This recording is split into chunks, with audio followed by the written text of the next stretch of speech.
विद्यार्थियों, आज हम स्मरणार्थ पुनर्मूल्यांकन खाता के बारे में अध्ययन करेंगे। स्मरणार्थ पुनर्मूल्यांकन खाता अर्थात मेमोरेंडम रीवैल्यूएशन अकाउंट, यह खाता तब बनाया जाता है जब आर्थिक चिट्ठे में संपत्तियों व दायित्वों को उनके पुराने मूल्य पर ही दिखाना हो और यह खाता दो भागों में विभाजित होता है। इस खाते के प्रथम भाग में तो रीवैल्यूएशन अकाउंट के नियम ही लगते हैं, जबकि इसका द्वितीय भाग रीवैल्यूएशन अकाउंट की अपोजिट एंट्री को यानी कि रिवर्स एंट्री को दर्शाता है। तो जैसा कि इस पे हम देखेंगे, स्पष्ट किया गया है कि कभी कभी साझेदार इस बात पर सहमत होते हैं कि संपत्तियों व दायित्वों का पुनर्मूल्यांकन तो किया जाए, परंतु नए स्थिति विवरण अर्थात चिट्ठे में उन्हें पुराने मूल्य पर ही दिखाया जाए। तो ऐसी स्थिति में मेमोरेंडम रीवैल्यूएशन अकाउंट बनाया जाता है। मेमोरेंडम रीवैल्यूएशन बनाने के लिए दो भागों में इसको बनाया जाता है, अर्थात मेमोरेंडम रीवैल्यूएशन अकाउंट बनाने के लिए जो इसकी विधि होती है वह दो भागों में बटी होती है। प्रथम भाग की बात की जाए तो प्रथम भाग में संपत्तियों और दायित्वों के मूल्य में वृद्धि या कमी को ठीक उसी प्रकार लिखा जाता है जैसा कि रीवैल्यूएशन अकाउंट में होता है। इस भाग के लाभ हानि को पुराने साझेदारों के पूंजी खाते में पुराने अनुपात में हस्तांतरित किया जाता है। अर्थात प्रथम भाग में संपत्तियों एवं दायित्वों के मूल्य में होने वाली कमी या वृद्धि को रीवैल्यूएशन अकाउंट के नियमों के आधार पर ही लिख दिया जाता है और जो भी रीवैल्यूएशन का प्रॉफिट या लॉस आता है वह पुराने साझेदारों में उनके पुराने लाभ विभाजन अनुपात में ही बांट दिया जाता है। फिर उसके बाद द्वितीय भाग में मेमोरेंडम अकाउंट के प्रथम भाग में की गई सभी प्रविष्टियों को दूसरे भाग में विपरीत प्रविष्टि अर्थात रिवर्स एंट्री कर दी जाती है।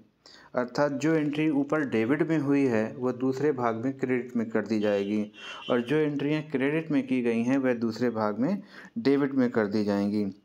इस भाग के शेष अर्थात लाभ हानि को सभी साझेदारों में, अब यहाँ पर देखेंगे कि प्रथम भाग में जो भी लाभ हानि आता था उसको पुराने साझेदारों में उनके पुराने अनुपात में बांट दिया जाता था, जबकि द्वितीय भाग में जो भी लाभ हानि आता है वह नए साझेदारों में नए लाभ विभाजन अनुपात में बांटा जाता है। अर्थात यहाँ पर हमें ध्यान देना होगा कि प्रथम भाग में जो भी रीवैल्यूएशन का प्रॉफिट या लॉस निकल कर आता है वह पुराने साझेदारों में उनके पुराने लाभ विभाजन अनुपात में बांट दिया जाता है, जबकि द्वितीय भाग में जो भी लाभ हानि आता है वह नए साझेदार को मिलाकर अर्थात सभी साझेदारों में नए लाभ विभाजन अनुपात में बांटा जाता है। इस खाते को बनाने के लिए तीन विशेष बातों का भी ध्यान रखना होता है। जैसा कि पहली बात है, यदि इस खाते के प्रथम भाग में लाभ होता है तो इसके द्वितीय भाग में उतनी ही राशि की हानि होगी। अर्थात प्रश्न को हल करते समय हम देखेंगे कि जो भी हमारा प्रथम भाग में रिवैल्यूएशन का प्रॉफिट या लॉस आ रहा है, मान लीजिए 100 रुपये आ रहा है, 1000 रुपये आ रहा है, तो द्वितीय भाग में उतनी ही रकम आएगी, ना ही उससे कम ना ही उससे ज़्यादा।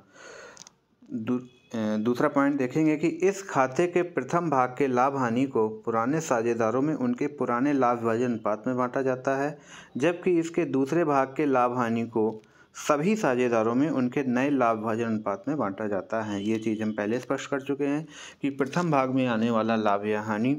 पुराने साझेदारों में उनके पुराने लाभ विभाजन अनुपात में बांटा जाएगा, जबकि द्वितीय भाग में आने वाला लाभ हानि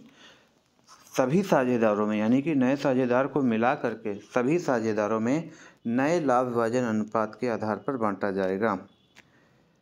नए चिट्ठे में नगद बैंक या कैश इन हैंड या कैश एट बैंक तथा कैपिटल अकाउंट की राशि के अतिरिक्त सभी संपत्तियों व दायित्वों को उनके पुराने मूल्य पर ही दिखाया जाता है। अर्थात जब नया साझेदार प्रवेश करता है तो प्रवेश की तिथि पर यदि नया आर्थिक चिट्ठा बनाया जाता है, न्यू बैलेंस शीट बनाई जाती है, जिसको हम ओपनिंग बैलेंस शीट भी बोल सकते हैं, बनाई जाती है, तो उस स्थिति में cash in hand, cash at bank और कैपिटल अकाउंट का अमाउंट को छोड़ करके सभी संपत्तियों एवं दायित्वों को पुराने मूल्य पर ही दिखाया जाता है। अर्थात जो न्यू बैलेंस शीट बनती है उसमें cash in hand, cash at bank और कैपिटल अकाउंट का अमाउंट तो चेंज हो सकता है, बाकी सारी चीज़ें